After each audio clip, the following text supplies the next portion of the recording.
Police are confirming that one person was killed in this shooting, but again, even though we have multiple reports, that person is Nipsey Hussle.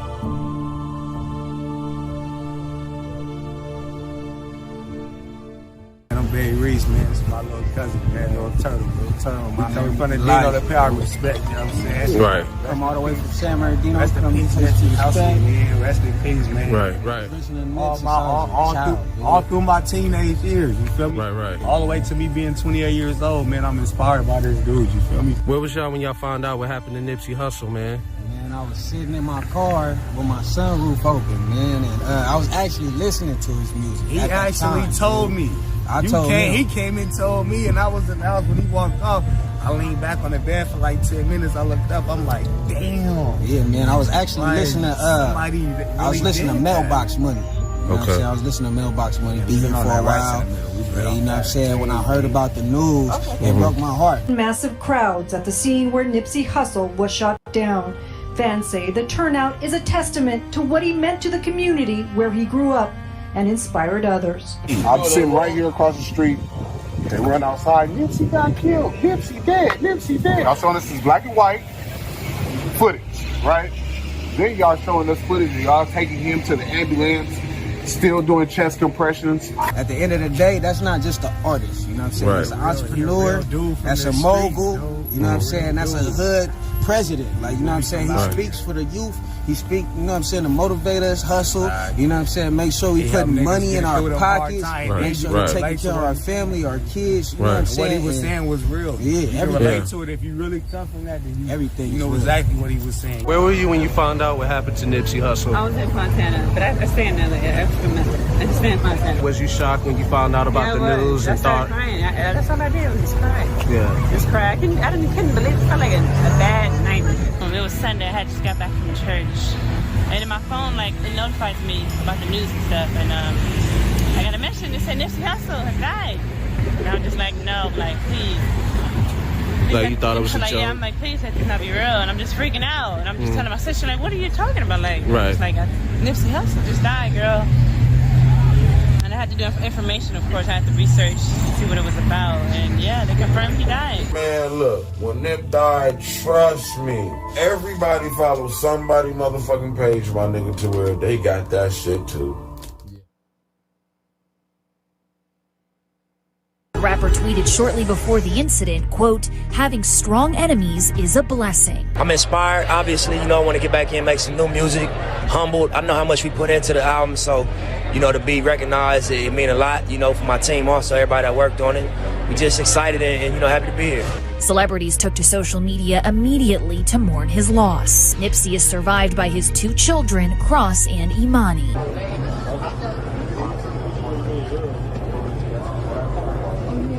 He was here for all of us. Whoever did that, they was wrong. God don't like ugly, and I just left out of the Lord's life. He was just there for the community, for the kids. He made it, he brought it back. He was just there for all of us. I'm one of his biggest fans. He just kept it real.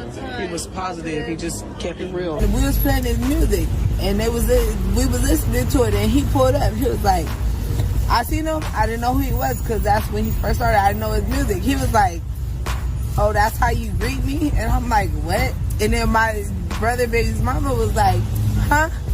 And she was like, you don't know who that is? She was like, bitch, you listen to me. You see celebrities just float through all here.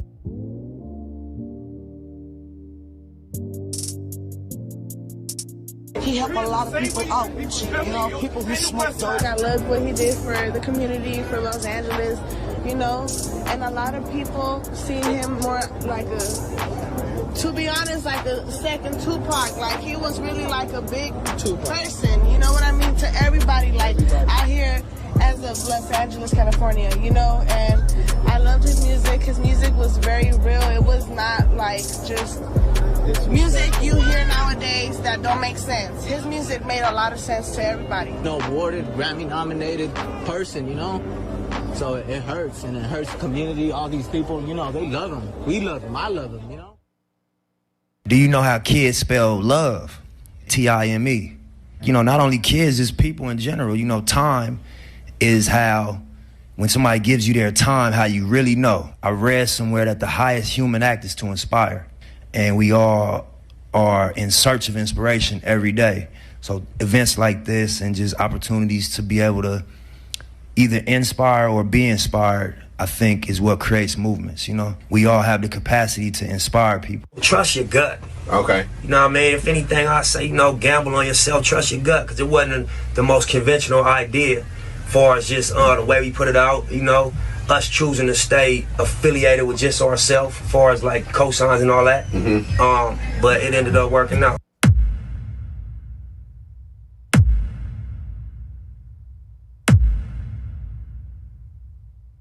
It's showtime.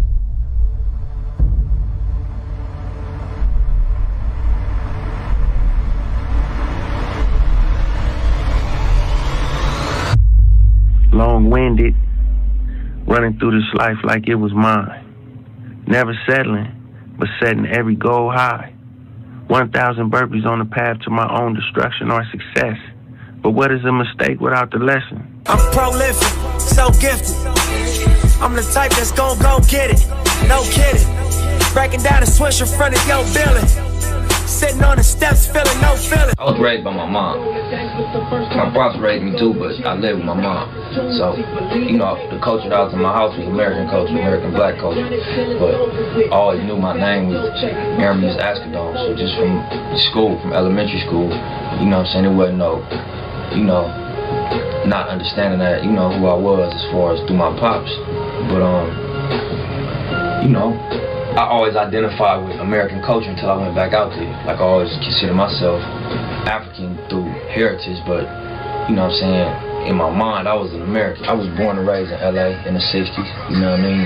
Not the 1960s, the rolling 60s. You know what I mean? And for a long time, I was so in love with music and infatuated with creativity that I missed it. I wasn't, you know what I'm saying, involved in the streets early on. Mm-hmm. You know what I'm saying, 9, 10, 11, 12. Mm-hmm. But after that, you know what I'm saying, once I started becoming frustrated with not having the outlet and the means to create and do what I wanted to do, then becoming a teenager, then wanting to maintain and have money on my own. My area, this is where I grew up at. It's really like where I spent a lot of my time as a youth. Our neighborhood basically go from like Slauson to Florence.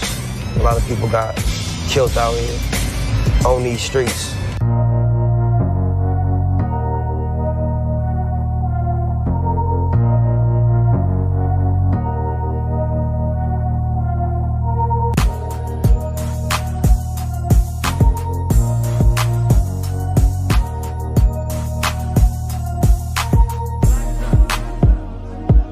Pull up in motorcades.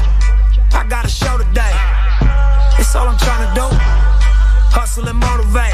LA Weekly had a thing, Crunch Time for Nipsey Hussle. Yeah. And, you know, they were looking at other rappers and comparing you and saying it's been so long. And right. What happened? And right. I mean, you know, it's so much underlying events that took place in between me leaving Epic Records and Crenshaw coming out. Real life things, street shit, you know, that never really got written about because it doesn't belong on the front page. My brother going to the penitentiary, us getting raided, us having real war in the streets. From the east to the west. It was heavy. We was knee deep in something real. And it was about surviving and defending our, you know, opportunities. And so that took a toll on the music and the productivity. I don't ever make moves under pressure. I try not to. On Crenshaw, I've said this is gonna be the first time I give my fan base a directive and say, if you wanna reciprocate for the inspiration that I've given you over the course of these 5 mixtapes, here's how you do it, proud to pay. It's a $100 CD. Come to the pop-up shop. So you know I had won over enough people that we sold out the first 1,000 in the first day. My whole intention was just get the people talking about it. I want everybody to, you know, be like, why is he charging 100? What make him think it's worth 100? I was at the time when Jay was doing the Magna Carta New Rules thing.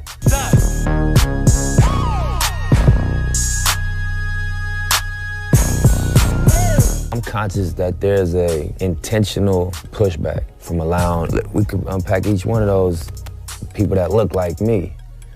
Yeah, I'm supposed to be in jail or dead. It's a whole prison complex. You know what I'm saying? Then you think about as an artist, there's a business model that exists in the music industry to prevent you from having ownership, to prevent you from being a partner in the lion's share of the profit. And dirty money get washed on royalty statements. Black owners in this game are powerful races. The value is created in content. So when I think of us as hip-hop artists, we create content, but we don't have a wide product line. You go to Disneyland, they got tons of products, ears and all, at Disney, Mickey, everything. And so that's the vision behind the Marathon store. It was more natural, and it resonated at a higher frequency to put it on Crenshaw and Slauson just because of the significance of that corner. I've been hustling on that corner since I was 15. We all started right there. We popped the trunk and was grinding on that corner from kids, from teenagers. Tupac of my generation, young black nigga trapped and he can't change it. Know he a genius, he just can't claim it, because they left him no platforms to explain it. He frustrated, so he get faded. But deep down inside, he know you can't fade him. And I've had that thought myself, and I'm sure these young people coming up trying to put 2 and 2 together, deal with that, you know? So that was just an honest reflection on my mentality before I was embraced by music and, you know, got recognized and started to make money off of my art. We don't got no means to go get it, you know what I mean? Other than our little pistols and handguns, we got choppers and all that. These niggas got millions of dollars, institutions set up, but that's the culture of where we come from.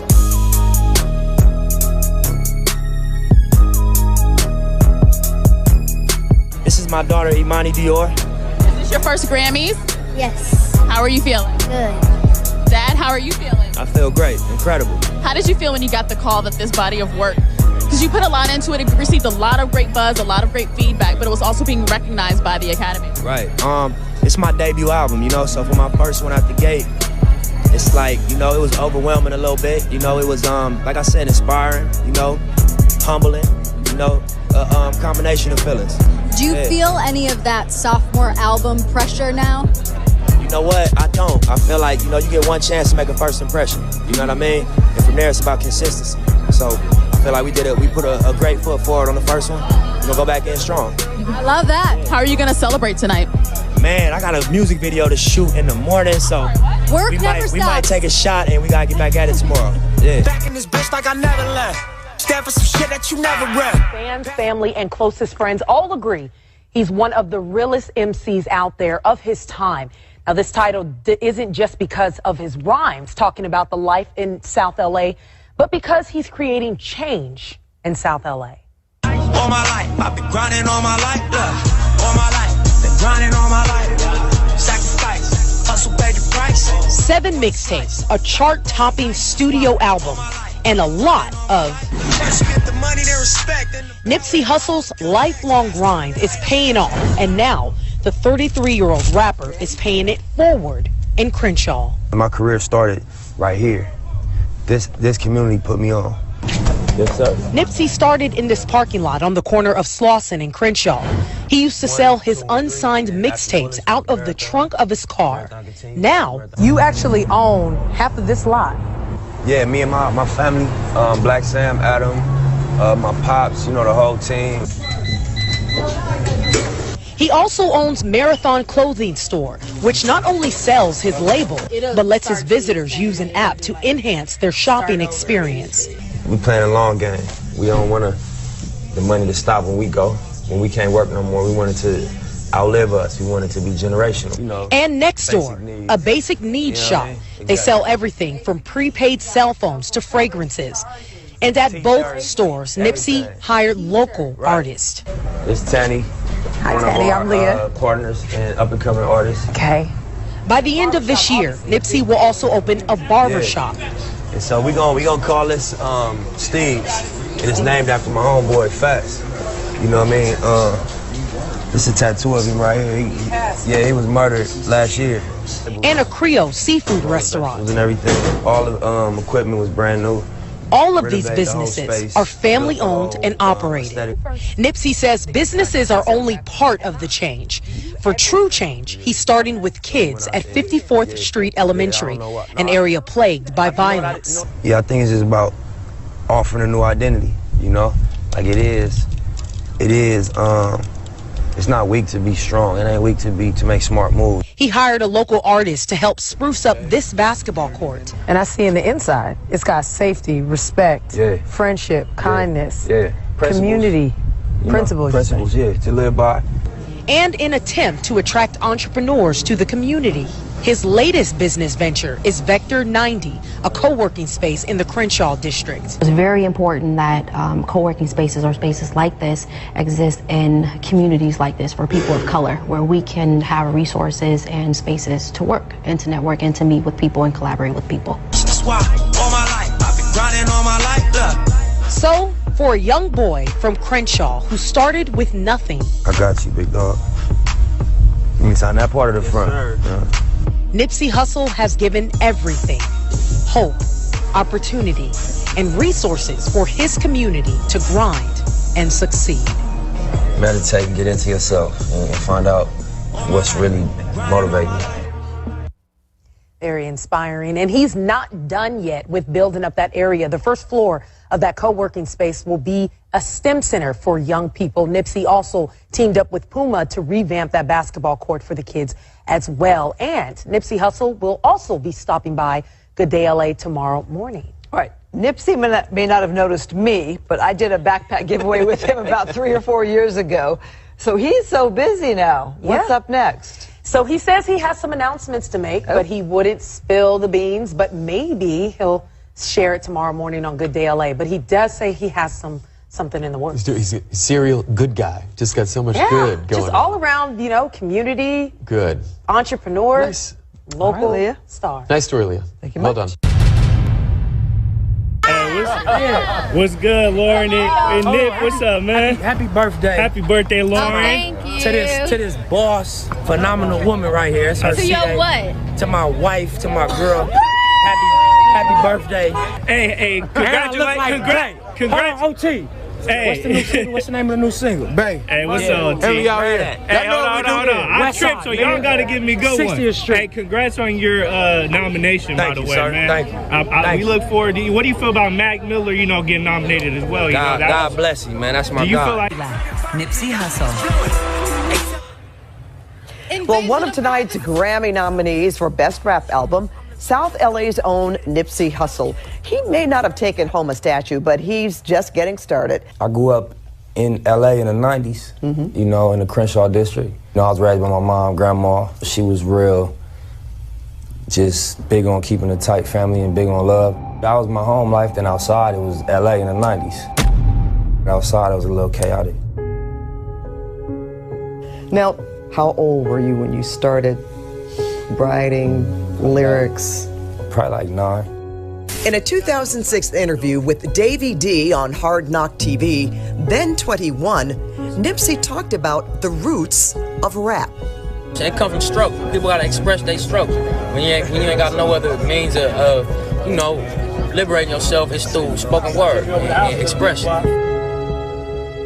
By the time he recorded his 2010 mixtape, The Marathon, Nipsey was rapping about some pretty dark days. My brother was in prison. We lost a home. Nipsey had also had a run-in with the law. Thought that I'd be dead or doing life, cause what I rap is true. How long were you in jail? I was in jail less than 90 days. Okay. I was on a probation violation, and it was like a tricky case. It could have went either way. I heard that you learned something in jail. You can make more money selling hair than you can selling drugs. Yeah, that's a fact. That tip on entrepreneurship is something Nipsey's taken to heart. At his retail shop at Crenshaw and Slauson, he does big business in imported hair. His Crenshaw branded clothing. He's also invested in real estate and music. I never met $100 million drug dealer. It's plenty billion-dollar hip-hop brands. There's a lot of things that are more profitable than drugs, but they're not as glorified and they're not as accessible to us. Nipsey Hussle. Have you heard of Nipsey Hussle? Of course. Yeah. I didn't experience his comedy. You were young. One of my older homies threw that name at me, the Nipsey Hussle name, and I liked how it sounded. And then, I got educated after the fact. Now, what's your real name? My real name is Ermias Ascadon. My first name means God will rise. The name came from his father, who was born in the East African nation of Eritrea. You did go back to Eritrea. Yeah, twice. You visited. That was a life-changing trip to see my family again and, you know, breathe the air for a little bit. With this success, what do you plan to do with it? My experience with power, you can maintain it or you get it taken from you. And you get you some newfound power and go crazy, it get taken from you quick. I try to just ground myself and be focused, and because it's easy to fumble. Well, Nipsey's Grammy nomination for Victory Lap was his first. I'm sure it won't be his last. And I just have to mention here, Jeff, that not only what he's done for music and starting on his own, making his own mixtapes, selling them out of his car, but he has built a WeWork center for kids and adults in the community besides the retail store that you saw. Yeah. And he's building a playground. He has plans to do so much, and he's already giving back to the people that live there, and the message is, you can do better. And I just think that it was important for people to know that about him. Wonderful when you interview someone and you leave respecting them. Oh, yes. Isn't it? Yes, I just really wish him all the best. Look, relate to you, I can't if you's a fake nigga. When level 4 in the state, what your mistakes get you. Rap niggas, they just wanna double date with you. Quit picking, show these hoes that they affiliate with you. Labels used to treating rappers like a slave, nigga. Starving artists, just be happy with your fame, nigga. Hustle, look, posted on the corner till the sun come up. We don't recognize your car, that's when the guns come up. Look, police hit the block, niggas scatter like roaches. Dope sales made in the open, niggas smoking. Take a walk with me. I'm gonna just walk through the lot with you and talk real quick. Yeah, so you know, originally we had this location right here. It was called Slauson Tees. We didn't have these two corners of this third space. We was operating out of this space right here. You know, my brother had, you know, caught a case, went down for a few years. So we ended up losing this space. When he came home, you know, he did like 3 years with 80%. And when he came home, you know, he had a little money saved up. I had a couple dollars when he touched down. We put our bread together. And the first thing he said is, I want to get this spot again. You know, I want to get back where we was at. We started in this parking lot. We grew up around here. This Shell gas station behind us used to be owned by a black man. When we was younger, we used to catch the bus going to school there. And we used to always want to own something. Feeling connected to God, trying to get closer. Yeah, so the actual brand, the name of the brand obviously is the Marathon. And it just stands for endurance. It stands for staying down. It stands for like not quitting, accepting the ups and downs of whatever game you commit yourself to and riding it out. I actually started with the Hustle in the House video. Copy, what's the rhyme? Tiny draw, different stone when he come home and baby we dog. And can't forget my big brother Black Sam, just a young hood nigga with $1 million plan. Blue and gold Crenshaw crew neck. You know, it's actually a source of tourism at this point. All type of people from Australia, Europe, Africa, all over the world is pulling up to the Crenshaw and Slauson. And it's not to buy drugs, it's not to do anything illegal, it's to actually tap into the story and support. And so, you know, it's important that the people understand what that process was. What's that on that beat? Oh. Where your money at? We gon' smoke 100 sacks, shooting up your block, switch cars, then we double back. You a funny cat, you ain't made 100 racks. You ain't nothing like Nipsey Hussle, that's a fucking fact. Putting on for my city, got 100 stats. I'm the realest nigga and it can't front on that. A lot of fake niggas hate me cause they wanna rap. If they dumb enough to say it, I'ma fucking snap.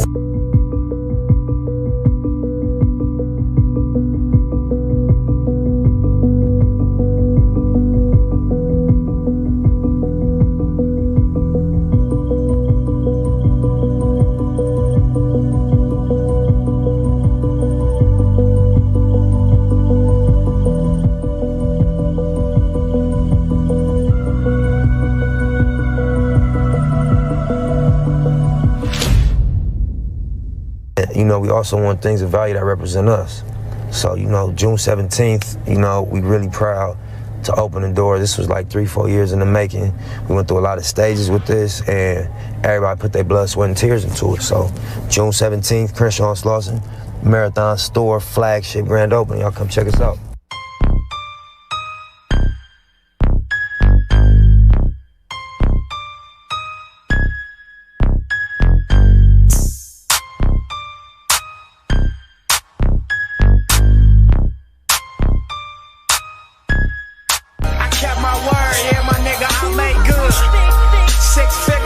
in them V12s.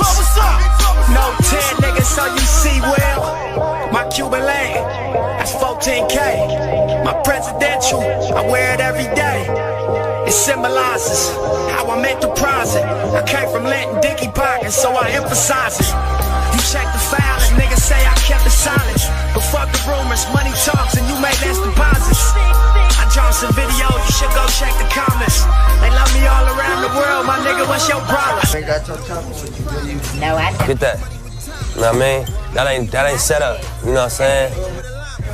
Hold on, let me get in here, player. Hold on, player. Don't do me like that. Hold on, player. All right, Snoop. All right, Red Fox, I see it. This is 60th and 8th Ave where we standing right now. This is the 8th Ave liquor store. My granny stayed a couple blocks down the street on 5th. You know, granddaddy stayed on 10th Avenue in 60th. My mama stayed on Rampart on 60th. So this is just a central liquor store in our area, 8th Ave liquor store. They actually used this same store in the Boys in the Hood movie. You know what I'm saying? This is one of the locations. So growing up, we thought that was tight that they filmed that in our area, where we actually shop at, you know what I'm saying? Come on, let's keep going though. Look at my car, look at my grill, look like a store. Look at my life, came up, nigga, we came so far, you see us. Crenshaw. Right now, we on 60th and Madden, my young bro. We at the banger spot, central location for the movement. We just gonna show you where a lot of the ideas was inspired, you know what I'm saying, in my young homie, Tiny Boss Hall bedroom. Check it out. Yeah, get the walls. Nah, you know what I'm saying, we used to have the studio set up here, you know what I mean, and just motivation on the wall, you know what I mean, we brainstorm, round table. A lot of times if we ain't at the studio, we ain't at the shop, we come on Madden, you know what I'm saying? You gotta all money in, you know, stay focused. Quitting is not an option. 6 O's make $1 million. Big money only. You don't talk about it, be about it. You know what I mean? How hard are you really going? Different things that you wake up to, you know what I mean? When you're on this marathon. How does it feel to be famous? Fuck fame, man. Nigga, don't get some money, man. Don't worry about no fame. That's my true answer. You know what I'm saying? Look, count my dough and smoke up. I'm from California. Me, my weed is potent. All my bitches go up. Where you from? So what? It's my workspace. You know, that's where everything happens at. That's where the magic get made at. I get in here, you know what I'm saying? I just zone out. A lot of times I'm gonna write it. You know, Rollo will be in here and I hop in the booth when I hear the beat, hit press play, and we'll just go back and forth with lines and, you know what I mean, just run it over and over and over until it's a verse. And when we listen back, we always blown away. But right now, I gotta do what I do, get back to work, you know what I'm saying? Work on this victory lap. Till next time, the marathon continues. I love y'all, appreciate the support. And until next time, hustle. Yeah, this your life, you can play with it. You make your bed, you gon' lay in it. Do your thing, just be safe with it. Triple bunks in the state prison.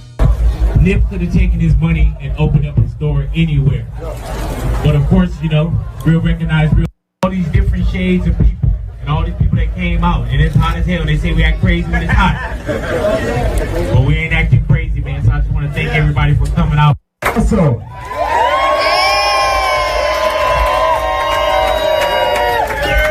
and so thank everybody for coming out. This is the original design that Crenshaw shirt. The brother that used to do this, I saw him at the African Marketplace over near Dorsey when I was in college. So then when I made Boys in the Hood, I was like, oh, okay, I want to use this in some ways in the movie. And I held off on the right place to use it. And I had Trey, played by Cuba Gooding Jr., put it right at the end of the movie when he and Doughboy are talking on the court. So I saved that moment for that. So, yeah. So when I saw that sweatshirt, when I saw that, it's probably so good. I don't know about that, but what's special about you? Yeah, exactly. I'm gonna do this in the fall. I do that in the fall. I was kind of surprised they got Nipsey Hussle because he's such a free-spirited, independent thinker, you know, what he represents. But I was happy that they were showing that perspective of things. He's that guy that sacrificed his life so that other people don't have to feel so much pain. You know, and he walked it like he talked it. And, you know, it's a normal story of someone that is telling the truth, trying to help his people, and then someone from his culture, someone close to him picks him off. And it happens all the time. So it's kind of sad that you're not surprised because it's a cycle that needs to stop.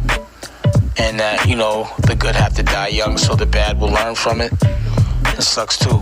you know. And in hip-hop, it seems to happen like, you know, once a generation. You know what I mean? And it's always over some bubblegum shit. So, you know, his message will live. And again, because, you know, the way he transitioned, his impact is going to make him legendary. He's a saint. And he deserves it. That's the most important distribution is your own. If you really watch it and pay attention, you about to crash the whole medical field. Right. Put the whole medical field out of business. Yeah. I mean, we might still need doctors for surgery and shit, but if you telling me you can cure all these diseases, She finna help you right now. What the fuck is all of this? Right. What do we need medicine for? Right. You showing us how to do it with natural herbs from the earth. I think she said OJ. Wow. Yeah. Shit we can grow in our backyards. Right. That can cure you. Period. From whatever shit type that of they disease. spending millions on, people going to school to get PhDs in. Yeah. What the point is that? What's the point of that?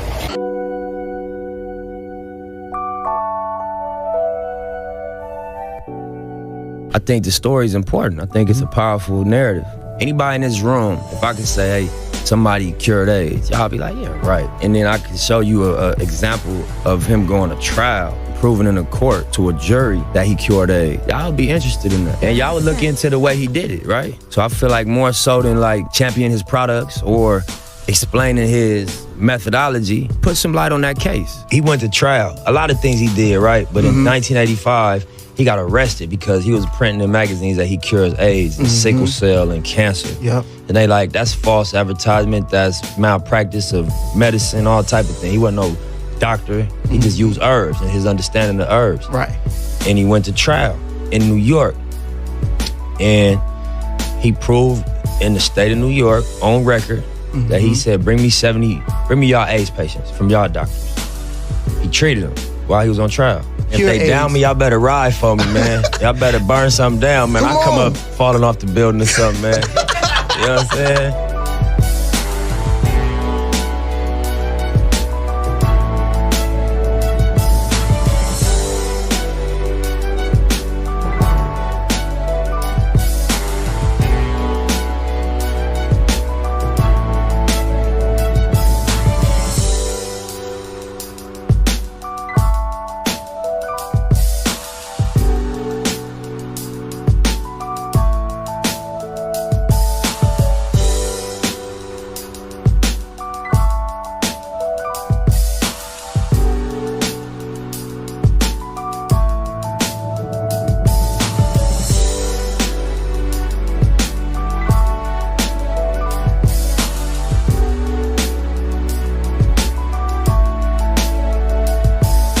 We are doing a documentary right now. It's almost finished. Okay. And hopefully by September, it'll be complete. Okay. So yeah, we are doing a documentary for those who thought that Nick Cannon wasn't doing it or scared or any misconception. This is where we bring back the Nipsey Hussle piece. Yeah. Because right there, the New York Supreme Court in 1988 acquitted him of any wrongdoing. And he brought all the information he had. He brought the facts.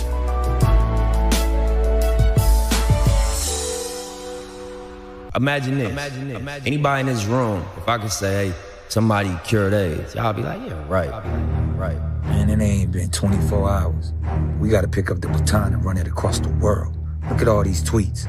Please watch over and protect Nick if he gonna take over where Nipsey left off. He offered cures for incurable diseases. He offered hope and life to those about to die. What they will do with AIDS is the same thing they do with everything else. They will figure out a way for you to live with. This is how the healthcare hustle works. We bring you in, you're sick, we start you on treatment protocols that are many times more toxic than what we're treating you for. It just mind-numbing to see how we can allow people like this to come among us, poison us, and then live comfortable lives. He's an immigrant from Honduras who never went to school, college, or medical school. Yet the man known as Dr. Sebi claims to have found the cure for several life-threatening diseases, including AIDS. Too good to be true? Well, you be the judge. He made black people question the information that they were getting from their very own medical doctors. We have been misled not only by the foreigners that are not part of our race, but we were also hoodwinked by our brothers that was trained by those people. Dr. Sebi did not have to go through university systems once he realized that the knowledge was all around him, that he was walking over medicine. All right, so we're here at TASO, the AIDS support organization in Uganda, try to get some answers. When I told my mama that I had cured my 13 AIDS patient, she said, "They're gonna get you." Today, a Brooklyn man who masqueraded as a doctor has been arrested by the state attorney general. Can you cure AIDS? I have cured AIDS many times, sir, and I can cure AIDS again and again. AIDS has been cured by the Usha Herbal Research Institute. So if Sebi or the Usha Research Institute cure AIDS, who cure AIDS? The black race or Sebi? It is the black race. Dr. Sebi had brought so many levels of healing to our community. He, like many other could have for surely been a target of powers that be. There is a group of people who do not want everyone to be here. We have cures for a lot of things, but that's not what keeps America going. So who's the real problem here? Is it Sebi or is it some pharmaceutical company that is willing to exploit us? This man has not objectively shown what he does. I would say he either deserves a Nobel Prize or a term in jail, and I vote for the latter. So when I found out about Sebi, and it's about his case. You know, niggas was tweeting me, Hussle, be careful, man. Your plane gonna go down. I say, niggas better ride for me. Anybody watching this, I want people to take Nipsey's lessons. So I don't want none of us to be afraid. Anything that interferes with their omnipotent need to own and control everything is a danger and will be eliminated.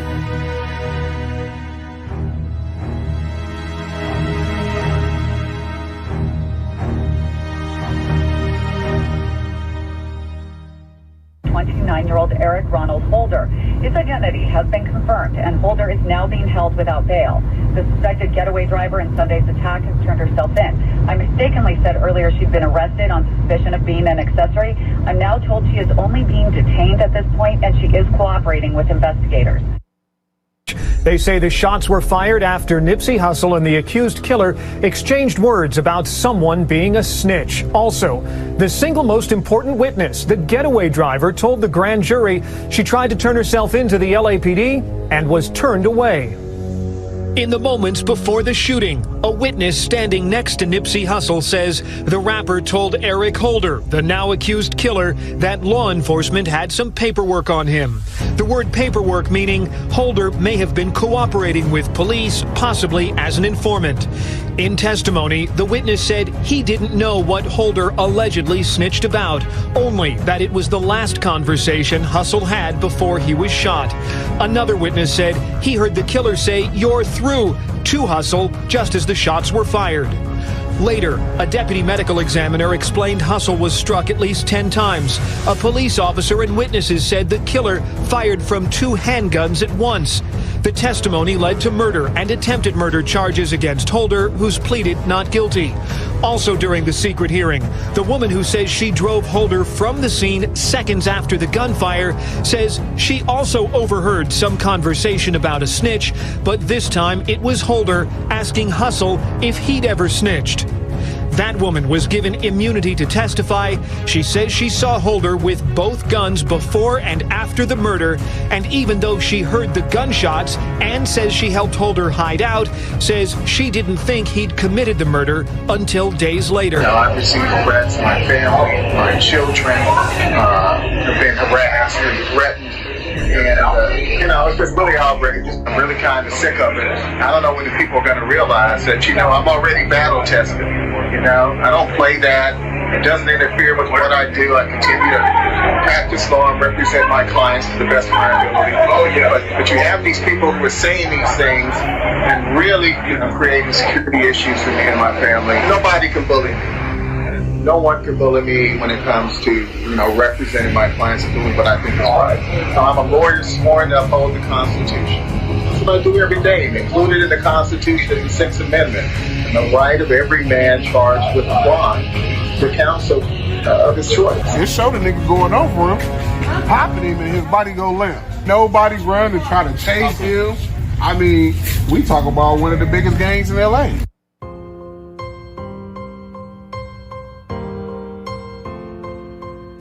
It's going to become a monument for people to come there and take pictures of his story, right? Where he got killed at, right? Yeah. People going to come from other states and other places and want to stop here to do what?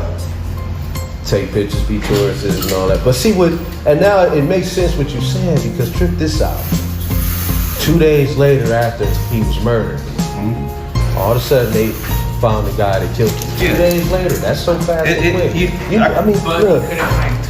But look, this shit don't normally happen every day. I mean, we from the same backyard, but this type of shit don't happen every day. If they people get killed every day where we come from. And you don't find the killer. You don't find the killer in no 2 days. Yeah, but the streets do. Yeah, the streets do. The streets do, because the streets would know before the law now.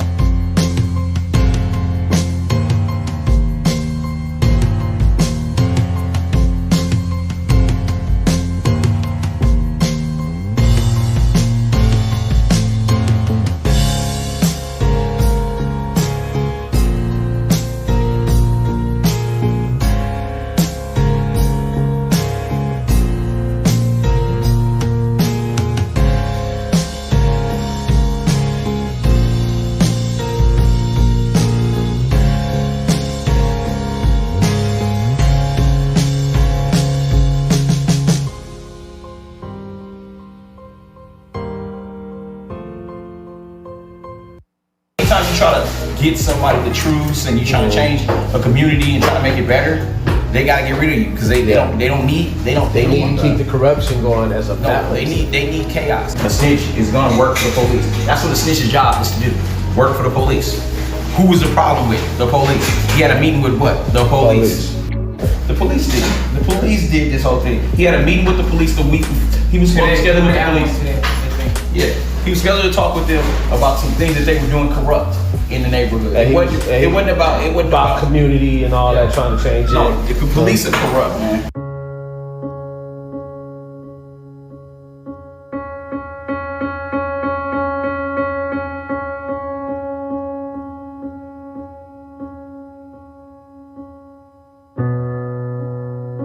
I really just been quiet and really ain't wanted to say nothing about my little dude getting killed, because that ain't really, it's a hurtful thing for us in the neighborhood. But I'm gonna only address this. Somebody got a text message going out that they created talking about my name and this dude Eric Holden. I don't know if y'all can copy that, take it down, whatever have you, but they sending this text message around. First of all, anybody who resent this, you lame as fuck. You lame as fuck for resending to somebody with your dumb ass. This motherfucker got 8 numbers on it. 746-6746-2208.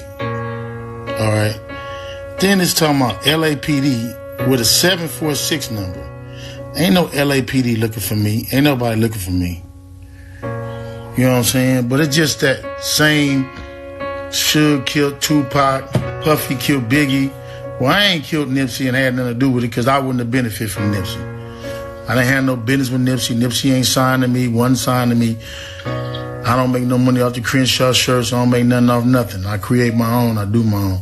And I created Nipsey. But I'm just letting y'all know that y'all so lame, and this internet and this Facebook and this Twitter shit is so lame that you lame just don't got nothing else in your life to do but believe what a motherfucker say. Y'all not even reading it. The police didn't put that out. The news didn't put that out. Some lame ass nigga on the computer on a cell phone made that, and he let you lame ass niggas see it. He got 9 numbers on the motherfucker. Y'all ain't even took the time to see the motherfucker. That let you know how lame y'all is. Then my kids getting this shit. People sending this shit to my kids and at school and all this shit. This shit ain't cool. Nipsey loved my kids. Nipsey came to every event we did. And for you lame ass niggas to be sending this shit all around, that show you where you niggas at. Any nigga who resent that, I'm gonna show you again, just in case the people didn't see it. Any nigga who resent that from their phone, that show you how lame your ass is. This motherfucker got 746, that's 3 numbers. 6746, that's 4 numbers. 2208, that's 4 more numbers. That show you what you lame ass niggas is. I talk to Nip every day. And all you motherfuckers talking about Nipsey this, you love Nipsey. Where was you at, niggas? He's going for the Grammy. How many of you niggas reposted his shit for Grammy? How many of you niggas helped him get his? How many niggas helped him get his start? How many of you niggas did songs with him prior to him dropping his album? How many of you niggas helped him get on where he got to? None of you niggas. I was there when they told us Nipsey need to change his name. No, don't call yourself Nipsey because it's a Nipsey Hussle, a comedian. He dead. I was there when niggas told us don't say the hood, don't push the hood. And secondly, I'm gonna leave it like this. Nipsey friend or homeboy didn't kill Nipsey. It was a nigga that wasn't supposed to be in the hood that killed Nipsey. Period, point blank. Period, point blank.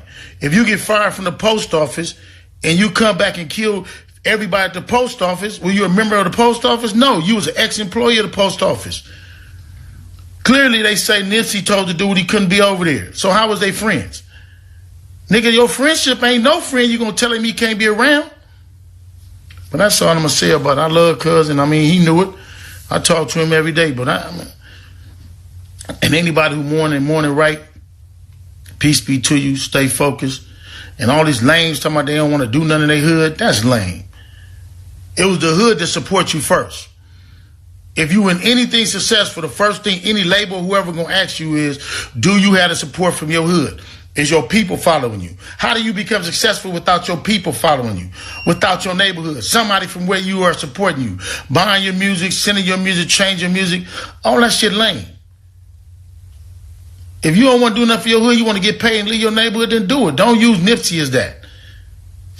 Because every time he got a chance, he did something for Developing Option. He did something for our kids. He came to our banquet, supported our banquet. He just did whatever he did at the little movie thing, donated $7,000 to Developing Option for the kids. This is what he did. This is what he did. He was right in the Crenshaw district. And for all you lame that's trying to make it like Crenshaw is fucked up, we ain't fucked up over here.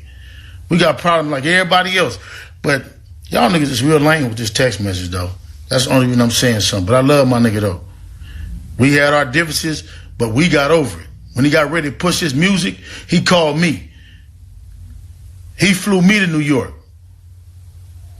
He had me come listen to it. He had me come speak on his whole album. I was in the booth for 2 days going back and forth speaking on Nipsey album. So check your stats. Silly ass niggas. And you lame ass so-called entertainers talking about y'all love Cuz so much. Do something for where Cuz came from.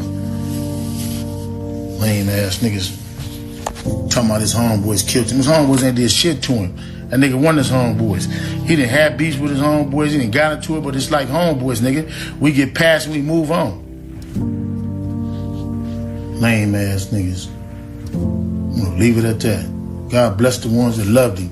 So much crazy shit I gotta tell. Crazy in a good way. Yeah, of course. Bro, I got 3 or 4 dates. They want us to come speak in front of Congress.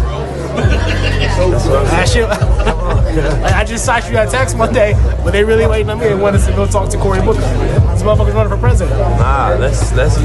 Let's go. I don't, you know, it always be some crazy ass advance every time we. Nah, you know what I'm saying? I mean, after we do that, I don't know what's gonna be next. I mean, shit. You know, I'm locked in. Nah, I'm just gonna pull up, and then we do the agency shit the week of the 18th. Okay, perfect. That's on calendar, right? We already locked that in. Killed the man, that dog that was gonna help Crenshaw, that was gonna help LA. He was the king of that. Yeah. But now people saying that he got all kind of shit put up, walls and murals. He needed streets while he was there. Think about it. But that's what we gotta tell the generation, even the ones in the hood. This man doing this, helping y'all community.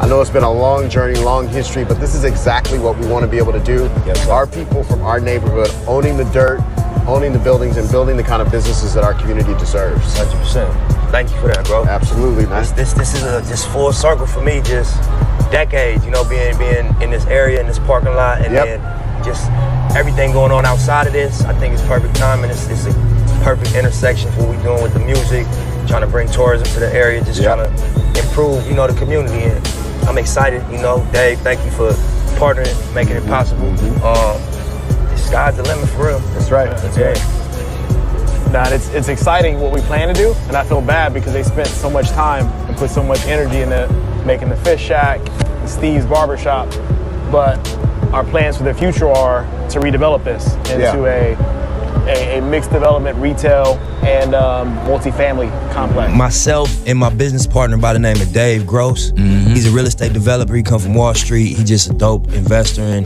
he also grew up in the inner city of LA. His brothers, you know, went through the street stuff in LA. He was somebody that pursued finance early, and basically he partnered with me, and it was his original concept that he brought me in on, but it's basically a science, technology, engineering, and math center on the first level. And that's STEM acronym. That's an acronym for STEM.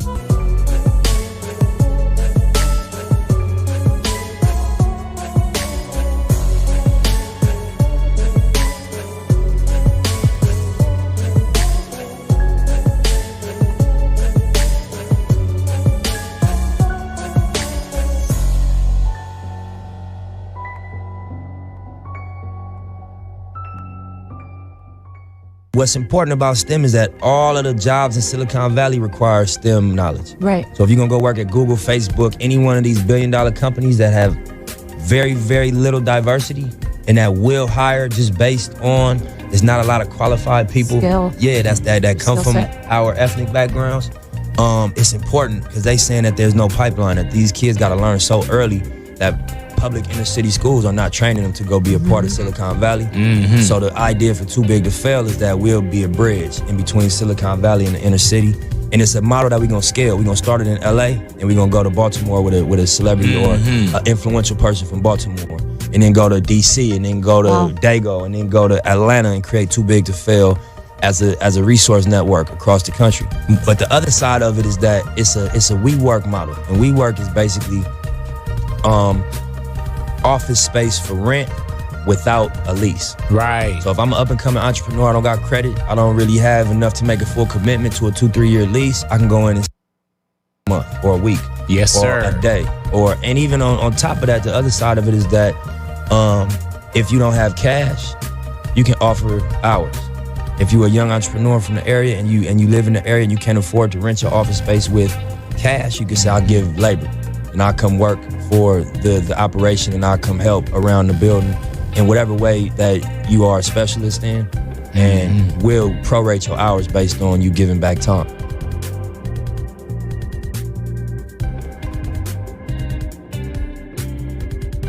Dave Gross is the guy that really masterminded the Too Big to Fail thing. He just was like, Nip, the perfect person to do this with in LA. And then we did due diligence, found a factory in my area, talked to the city councilman, got the city involved, and it's dope. Like when you really see the announcement and what's going on, it's really some unbelievable next level. This is our opportunity. This is our opportunity. This is our opportunity. Right around the corner. It's done. I was quiet about it because, you know, it was a big thing to do, so you always gotta like not put your foot in the mouth because you might get postponed. You might have all type of things that happen, but and then what happens? I thought you. Yeah. It went good though.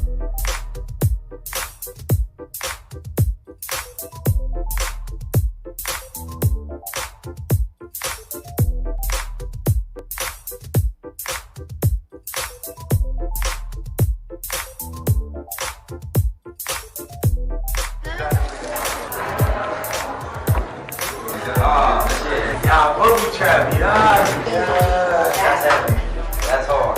Thank you, sir. Thank y'all. Appreciate y'all. Dave called me for the beat, but really booby trap. You know what I'm saying? That's how I keep my niggas fast. Yeah.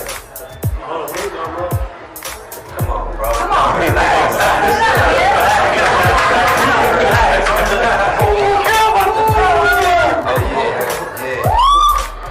My brother. Thank you, bro.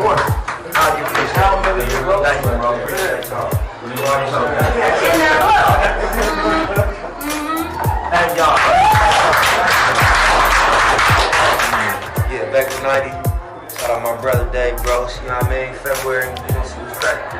Yeah. Got it. Appreciate it. What'd you say? You want me to cut some up for you? You want to get some later?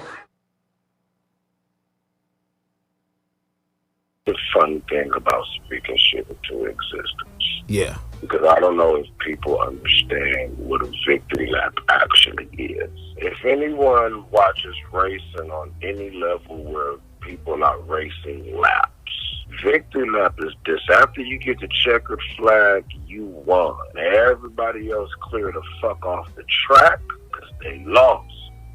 Now at this point, everybody know you won. But this is to remind everybody, again, I'm it. So I'm going to take this one slow lap around the track. Now, wait a minute. This has been awarded to me so I can show you who I actually am. And you get to see me. And guess what? Being that I'm doing this, lets you know I've already won. Man. Round of applause for that one.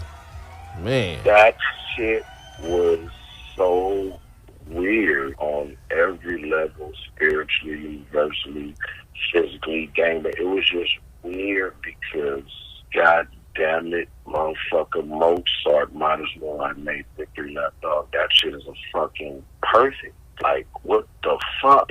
What? Like, it's baffling because you call it Victory Lap. It's like, how you top that? You might can top that business-wise as an album. It's like, you don't have no more else to do. Like, after Victory Lap, I said he never had to make music again. Like, that shit is timeless. Yeah, that is a timeless album. And it's just crazy. Hold on, it's actual music. Now, to those listening, I'm not meaning synthesizers and all of that old goofy shit. I mean actual instruments. Yeah. Nip had that shit was too perfect. That was like an actual, like this is a masterpiece.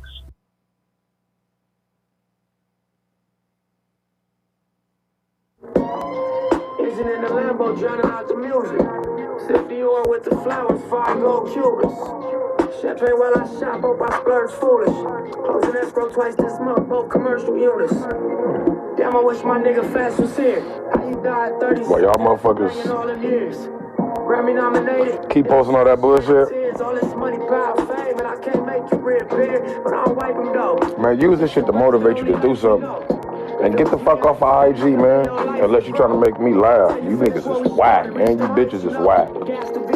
To the pipe and smoke. I was riding around in the V12. Put the raps in the middle. Had a pray to Almighty God. Let my dog out the kennel. When you get it straight up by the mud, you can't imagine this shit. I've been I need an ambulance. I need an ambulance. It's the House Department of Business. Is this a business? I got it. Yes, ASAP ambulance.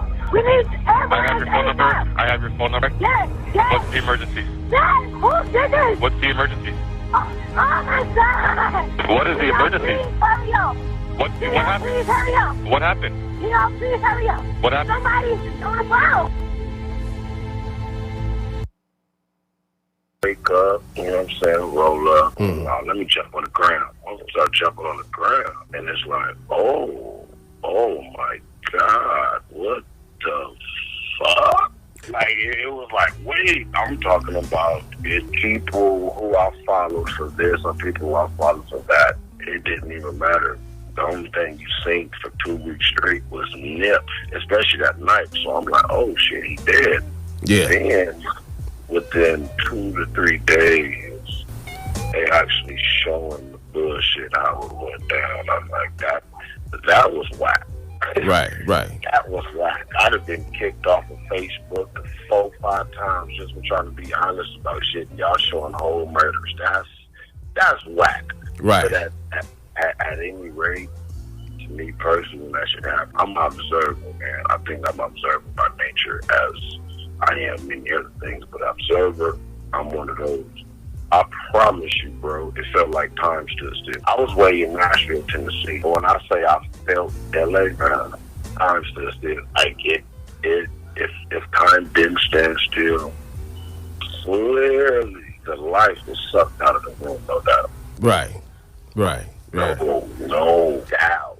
Yeah. That was... Man, when I got the email, someone sent me an email that Nipsey and 2 other dudes got shot at the marathon. And then they said that 2 people survived and 1 person didn't make it. And I'm like, oh shit, is it Nipsey? So like before we even published it on Instagram, because we was one of the very first few that posted on Instagram, a lot of people thought we was bullshit, like it was a hoax or something, right? When we post that, we was like, hey, Nipsey just got murdered. He died on his way to California hospital. So like, it was shocking to me because of the situation. There was speculations out there about people talking about, oh, he was assassinated because he was working on a Dr. Sebi documentary movie. And like I was telling people, we can't speculate why he was shot 10 times like that. So as time progressed on, that's when everything started to come out that Eric Holder was the dude that shot Nipsey and them 2 other dudes. Now they're saying that Eric Holder shot Nipsey 10 times with 2 different guns. I'm like, damn, you know what I'm saying? And this footage here from the Shell gas station was blurry as fuck, and we in 2019. I mean, they should have had crystal clear surveillance cameras for us to see that shit. Now there is multiple surveillance footage that we don't know about. We only know about the Shell gas station. Give us your take on that, bruh. All of my thoughts in order. Right. Okay, as far as the video, there are regulations at hand to where certain things are not even allowed on the internet, first and foremost. So the fact that that is allowed on the internet, okay, that's just one actual thing. Secondly, we LA babies, man, game begging me going on for a long time. Very have not been hiding. Right. And he hasn't been hiding. Like, let's make it clear. I'm gonna say this one more time. Nipsey has not been hiding none of this time. So there is a certain level of respect that gangbanging has, even though, you know, everybody could agree that, you know what I'm saying, us black men killing each other is senseless. Okay, cool. However, when 2 people recognize one another, like if I'm a fighter, you a fighter, if I'm a hustler, you a hustler, we gonna respect each other on those grounds because we both know if we working man, we working man. You know what I'm saying? We say, Right. whatever it is, if we on that same frequency, we gonna understand it.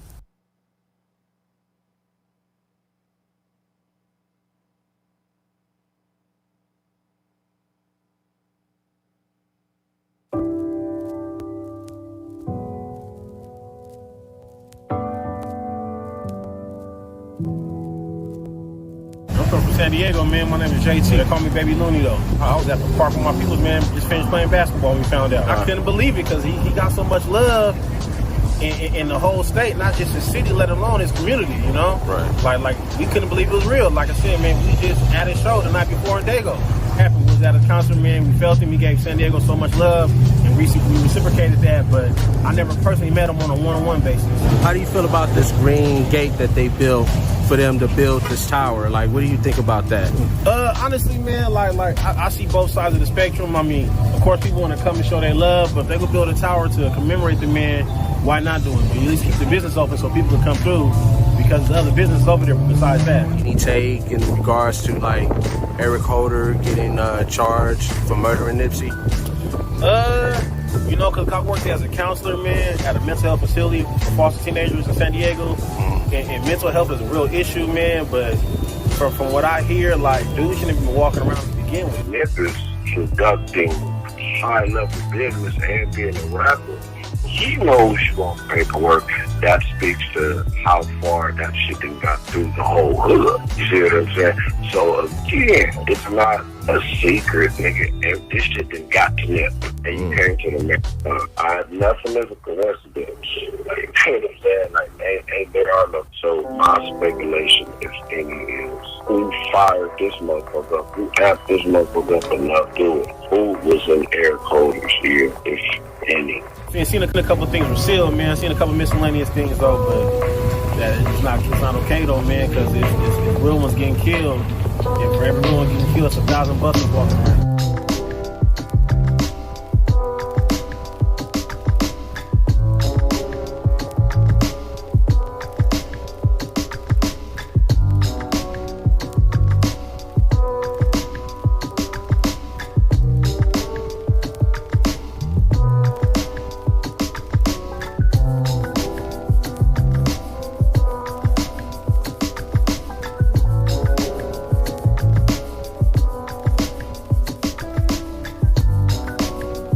thing I wish I could have told him is how you got to get away from the neighborhood that you live in. That was my next question. So for me, I'd rather know my enemies because I play defense. I'm going to play defense. That's just the way I go. You know what I'm saying? But you know when you get comfortable. Because at one time I had got comfortable in my hood to where I know this is a safe zone for me, no matter what. I don't care where it's at. I know once I get to the hood, I'm straight. And you got to stop thinking like that once you get money. Because this the evilness of having money being in the hood. You let your guard down. You let your guard down, but guess what? Everybody else don't have money. Right. So you cheese for the rats. You touched on some real stuff about Nipsey Hussle and about, you know what I'm saying, your whole aspect of it. You know, rest in peace, R.I.P. Nip. You know, marathon continues. Within everybody clearly. As far as me making that statement, like that post, like y'all whack. Basically like the same narrative. Like I'm an 80s baby. You gave me roots. I never needed to see Mississippi burning. You see what I'm saying? Like, but on top of Mississippi burning, you give me this. And then you give me this. Stop reiterating the narrative first and foremost. Again, I've been kicked off of Facebook for less. And y'all want a whole merger. Like,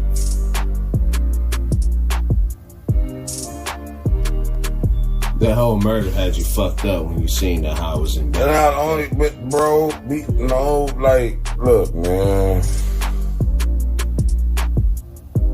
It was just a point in time, man. I remember growing up to where if you wasn't a part of certain aspects of life, you only heard about it. You can see you can go on YouTube right now and actually see people getting fucking murdered, which is right. And this been going on. This been going on. It was just that now, Nipsey shit was just like that Nipsey. When I heard it happened, it was like, oh shit. Now let me jump on the ground. I'm gonna start jumping on the ground, and it's like, oh my God, what the fuck? Show your whole like face reaction when you was like, what the fuck? Like I was in Nashville. It threw you off. I was in Nashville living with a couple of the homies, and like we all had different work schedules. So I remember they worked kind of late, and all I could remember was I was asleep, and I remember the homie, I remember my phone was going off. So I remember the homeboy came in on this little lunch break. He was like, hey bro, man, Nipsey got killed. I'm like, what? He like, yeah, man. But I'm like, I'm still in and out my sleep. So he ended up leaving, and how a motherfucker wake you up. He on his lunch break, so he only coming home for a couple minutes. He leave. This is when I jump on the ground. I'm seeing posts like, what the fuck? Motherfuckers playing the same songs I was playing while I was on the highway driving to Nashville. I'm like, wait a minute. And then, this is like 11, 12 at night. So, about 2, 3 in the morning. And like little clips is coming out. By the next motherfucking day, you didn't, first and foremost, man, people don't even know how to mourn people who die from natural causes. We don't even really know how to, communicate as much life as we did. Right. Murder ain't something. People don't even know how to think about murder in terms of protecting themselves or someone they care about, or when it comes to the police, again, protecting oneself or someone they care about. So don't nobody need to see. Right. Don't nobody need to see anybody get killed. Right. But that shit was on Instagram too long. That's what make people whack. Because after something went viral, by the time it get to your page, and let's all agree, we nobody's compared to wherever we got the repost from. Right, right. It ain't no reason for us to repost it to nobody. Right. That thought that it is cool for me to repost murder as cool as it is for me to ask you, do you smoke? I just hand you the weed. Y'all figure out if you do or not. Right. That's whack than a motherfucker. Right. If you was my friend and you had a bad day, nigga, you got to ask me. How do I feel? Am I ready to unload your shit on me? You got to ask me, like, hey, my nigga, you got time for me to hit you with this bullshit? Right. Meaning you got to ask me, am I ready for this emotional trip that I'm finna get? Mm-hmm. Because we have social media, it's like whether we choose to watch the post or not, like by scrolling by default, you seen it, and I was just like, wow, like murder? Like what the fuck? And then it was something I just couldn't believe because every so often you get a person that just have like a certain little it factor about themselves. Mm-hmm. Clearly it was shown. So the fact that motherfuckers just show up and murder, it was just like, my nigga, we get it. He got killed right there and that's how it happened. Right. But it's still a murder, meaning my day has to be filled with thoughts of this. Mm-hmm. Constantly. And that's whack. That's whack as fuck. And see, that's why I'm glad. For anybody that has to go through that for, my nigga, that shit is fucking garbage. And it's people man. that really didn't even know who Nipsey was, didn't even thought nothing of it. But when they saw other people talking about it, then they jumped on the bandwagon. You said motherfuckers need to stop reacting to the crowd, nigga. And that's what people do, man. Yeah. I'm not trying to be no reporter, so I'm not trying to be the first nigga on the news to hit you with the, I don't know. Right. No, I'm gonna hit you with my feelings on my opinions on some shit first based upon what's going on in my life. But I just, oh shit, nigga, Nips just died. Let me hit everybody with like they don't already know. What the fuck? Right. Trust me, everybody. Man, look, when Nip died, trust me, everybody follows somebody motherfucking page, my nigga, to where they got that shit too. Yeah. At 2 weeks in, I should only be going on YouTube if I personally wanted to see the murder. Mm-hmm. Not just I'm scrolling on the gram and it's just like, oh my God, like, you really like you scrolling, it's the same video, like pages, like my nigga, like what? That's whack to me because again, who want to see that? Right. It's other people on the gram that may be related. You think motherfuckers don't follow the same pages and shit like that? I see the same shit. Some motherfucker got to keep seeing that shit. Niggas and cut the news off like, oh man, let me jump on Instagram and see what's going on. Right. Oh, motherfucker got to see their homie, their family member. Like that's whack. I just met with him last week. He had me bring my daughter so he can work with her. She's a model, and he was willing to hire her. Job and get this motherfucker. He cared about us. I care about him. You don't understand what he meant to us. There's not too many people that would do the things he did for us. And regardless of where he came from, he didn't care. He still came around and supported everybody. Can you even imagine why anybody would hurt you? The devil don't discriminate. That's all I can say, but why him? Why somebody that cared?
I look at life like a marathon. More so than the physical side, is the mental aspect of being committed to something that challenges you. Throughout all the challenges you journey through at me, I remember times when my faith, my commitment, it was all tested. Being raided by the police and back and forth to jail. Real big, real big. I knew one day I would do it real big. Real shit, real shit.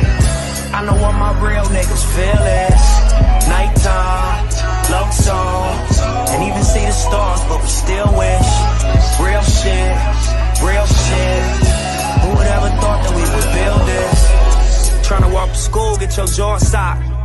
Tryna pump your gas, get your car shot. Large profit margin on the long shots.